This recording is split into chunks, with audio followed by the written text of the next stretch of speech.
Kale loves cold weather, and now when it gets warmer, it grows quite fast and prepares to flower. My kale plants already look like small palm trees, and I'll have to cut some of them today.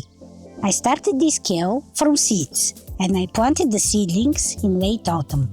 Kale is biennial vegetable, and if I leave it here, it will keep growing and producing leaves, but it thrives best in cold weather. These plants survived a very cold winter, covered with lots of snow. They are extremely cold hardy and are great to have in winter when the choice of fresh food is limited. No need to tell you that kale is considered a superfood and a source of vitamins C, A, K, as well as minerals such as calcium and potassium.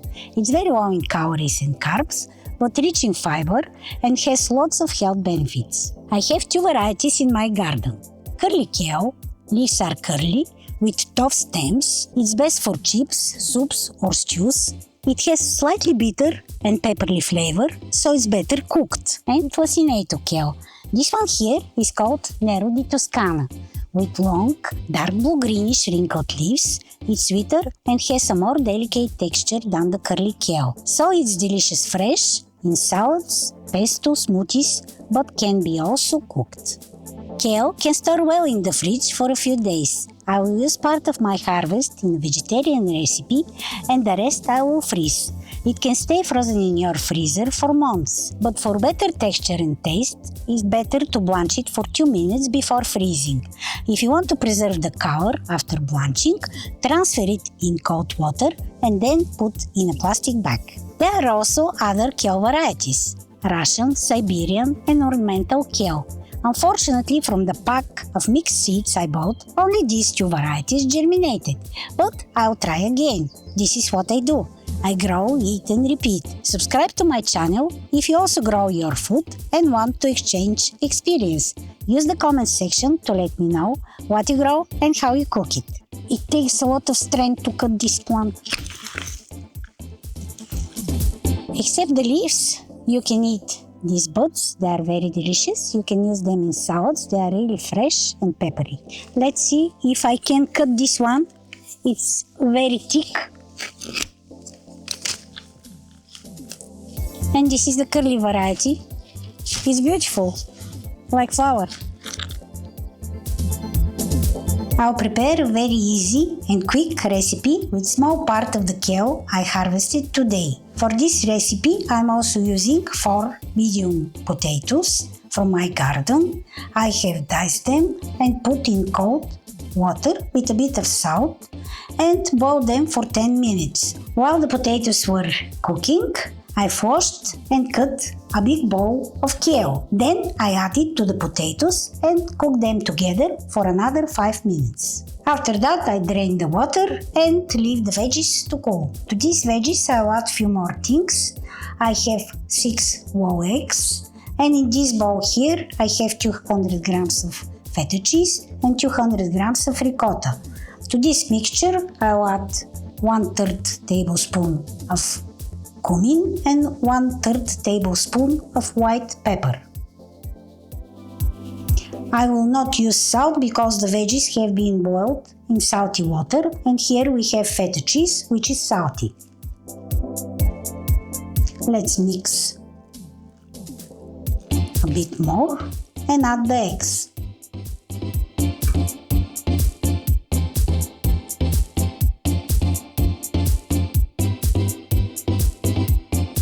I'll add them gradually.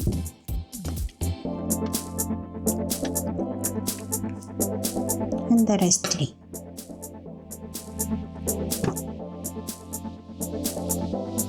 When everything is mixed well, I'll add this mixture to the veggies. And now I'll try to mix everything well.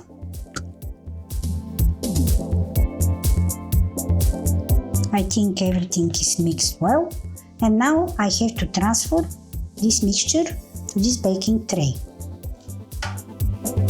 I've greased the baking tray and put baking paper. One of the things I don't like doing is cleaning eggs from a baking tray. That's why I put this paper on the bottom.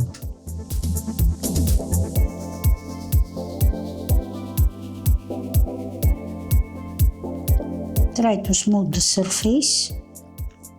These silicone spatulas do excellent job. Something like that. And now I'll just put a drizzle of olive oil on top.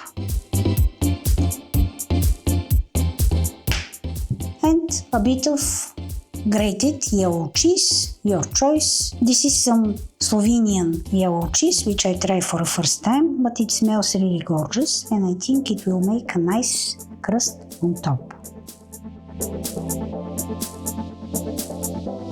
This tray goes in the oven at 200 degrees Celsius, 390 Fahrenheit. It will need about 30 minutes until it gets golden brown on top. My kale potato roast is ready. It looks really beautiful and it smells gorgeous, and I have to take it out of this tray. Now you will understand why I put the baking paper. Now I'll have to slice the roast. The products I used will make 4 big portions or 6 small, depending if it will be a main dish for you or just a side dish. But you will find the full list of ingredients in the description of this video. I'll cut mine on 4 big pieces.